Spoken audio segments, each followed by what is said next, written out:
With Sportster S, we knew we could put the sport back in Sportster. This motorcycle rides exactly the way that it looks. It's insane. The design was intended to push the limits. The acceleration, just an absolutely exhilarating feel. Revolution Max, unlimited amounts of horsepower and torque right at the twist of a throttle. It's such an exciting, thrilling motorcycle to ride.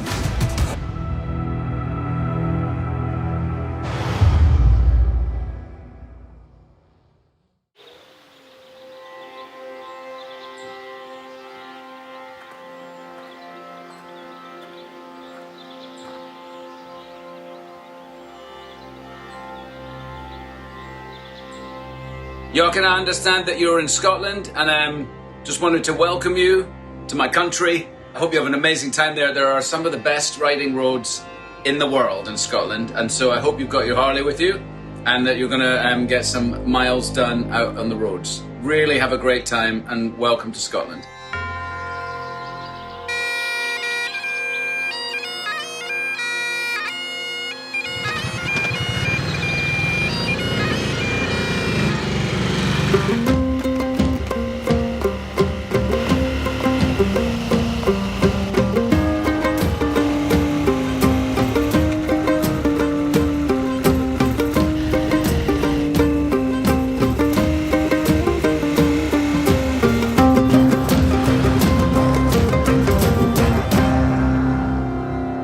It's so great to be in Scotland. Oh man, what a beautiful ride through this beautiful countryside.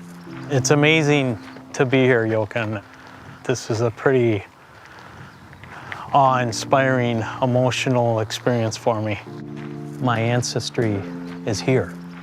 Think about that it all kind of started, you know, with your great-great-great-grandfather in Scotland. If he had not gone to America, it wouldn't have happened. It would have been a different story.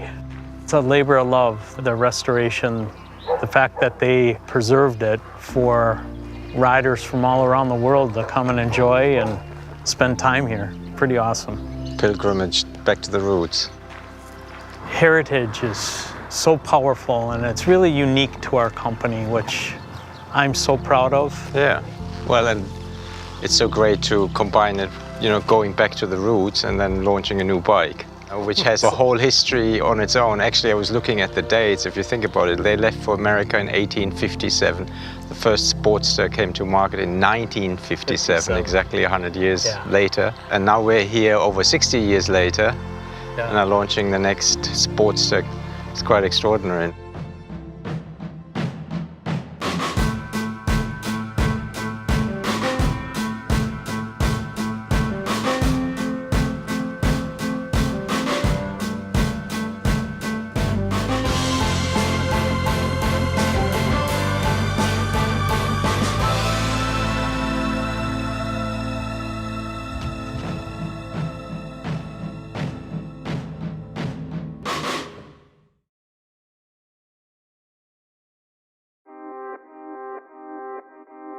In the late 50s, when Sportster was born, it was considered a giant killer. It was a super bike. Whether you were on the flat track, drag strip, or you're on the street, I mean, it was a real performance motorcycle. The legacy of Sportster for Harley-Davidson is a really important part of our story. We can look at some of these analogs to the automotive world, like Mustang, Camaro. Sportster is one of those names that's actually been around, you know, longer than some of those names. It is a name that's instantly recognizable. When you look at the longevity of Sportster from 1957 to today, it's unmatched and unparalleled in the motorcycling world that one model has such staying power. And that's what's made it so special. It's staying with the times, it's getting ahead of the times. That's what the Sportster's done down through its history. For 1957, it starts with one model for that year. And the biggest change is overhead valves. And so it's going to provide a lot more power, which is what riders were asking for, it's what dealers were asking for. The name Sportster is really synonymous with the general use of that bike. It was a small, nimble, powerful bike. There was a strong demand for it in the market. We were looking at low-priced, high-performing, lightweight motorcycles. And once the Sportster is released, it's really incredible to see where it goes from there. In the first year that Sportsters were out, Gerald McGovern campaigned on a new 1957 Sportster and won the Jack Pine Endurance Run, which is one of the most brutal motorcycling events. And so Harley-Davidson couldn't help but really make some noise about this. One of the more unique uses happens in which the LA Coliseum is really kind of used as a hill climb. One of the seating sections was outfitted with a ramp to get this thing up to the top, just to show the power of the Sportster model. One of the most important things about the Sportster engine was how versatile it was. You could literally take this engine, you could put it in a road bike, you could put it in a Daytona racer bike, you could put it in scrambles or flat track racing, you could put it in a hill climb, you could put it in a land speed record bike. And it would outperform all the competition in all of those different forms. One monumental point in Sportster history really is the Sportster Streamliner. In 1970, a group of 4 guys developed this kind of long cigar-looking rocket run on a Sportster engine. The first time you look at it, some people might say, that's a motorcycle? It is. You're talking about a Sportster engine going 265 miles an hour and basically kind of crushes the land speed record for its time. A new motorcycle world land speed record. You know, the company's always looking at how can we take this thing that's great and make it even greater. So technology-wise, the bike is always moving ahead. And now today, we have the birth of the Revolution Max platform. So you're going from evolution to revolution.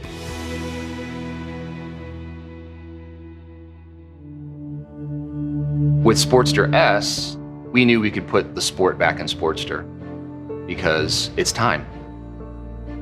We knew we had the engineering prowess to do it with the RevMax powertrain. The birth of this architecture, it's really knocked down a bunch of fences that we had. Kind of untied our hands in terms of what we can do with form factor, what we can do with performance. You put the right people in the room and you get the right feedback from the customers. You know, you get the right kind of technology and the right kind of thinking, the right kind of mindset. Keep the soul in all the decisions and you get motorcycles like this that push all the boundaries and deliver that Harley-Davidson experience. Knowing that we had this opportunity to, think about, well, what is the next generation of Sportster like? Our designers, they go to work. They begin to create all kinds of, wild spectrums from staying safe to the traditional to the extremes. We wanted to make sure the first one was wild. It was going to kind of turn heads. We're going to challenge our internal standards. The design team just said, well, let's just turn the dials up to 11. The design was intended to push the limits of what people think when they hear the term Sportster. How can we really push everything about this to be as irrational and cool as possible? Anything that's easy isn't as rewarding. We had a lot of freedom. We knew there was nothing ever like it, so there was nothing that was constraining our imagination. It's crazy to me, but of all the designs that we've worked on, this is one where there was the least amount of change from the design mock-up to the final production model. I think when people take a look for the first time at Sportster S, while it's going to look very different, it's also going to look very familiar. We wanted to stitch in some iconic elements of the design from different generations of Sportster. The tail section, XR750, the fat 16-inch front wheel, that's 48. If you look at what our customers do with Sportster, customization, you can have the same experience you've had with past Harley-Davidsons in terms of making it your own. You can fully kit out the new RevMax family with all kinds of great parts and accessories. For this bike to really find its way into the modern era, we really gave ourselves a ton of freedom with regards to technology. The ride modes are amazing. It totally changes the personality of the bike.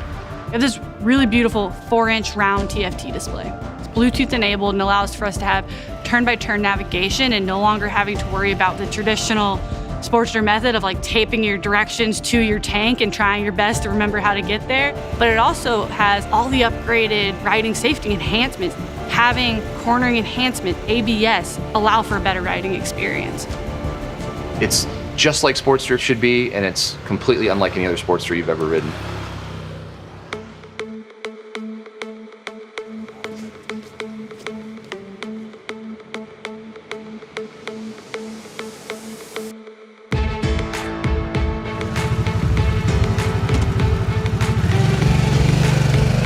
This motorcycle rides exactly the way that it looks. such an exciting, thrilling motorcycle to ride. If the 57 Sportster was a giant killer, then this is an apex predator. I mean, this thing is the ultimate evolution of Sportster.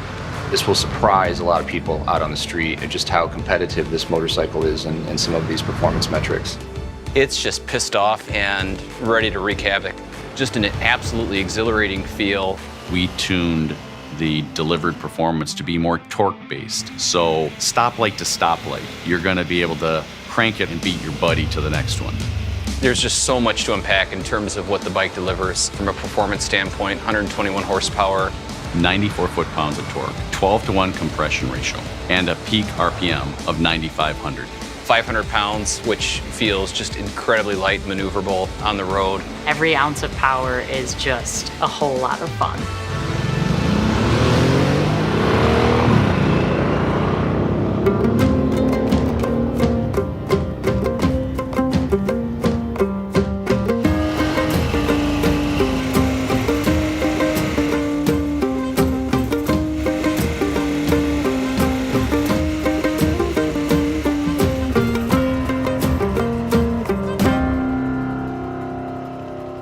It was fun charging into some of those corners and grabbing a handful and coming out of the corner.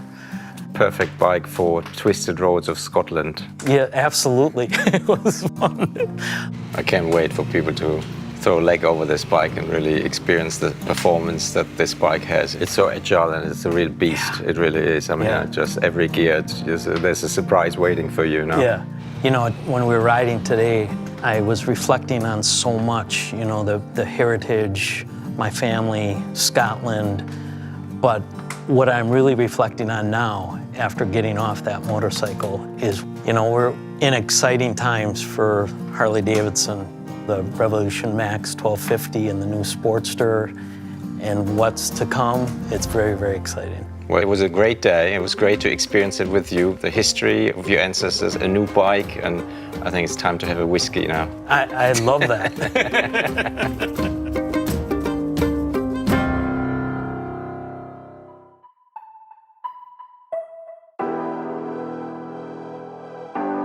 The future for the Sportster family, it looks incredibly bright based on this motorcycle. And we've got some really cool things up our sleeves, we always do.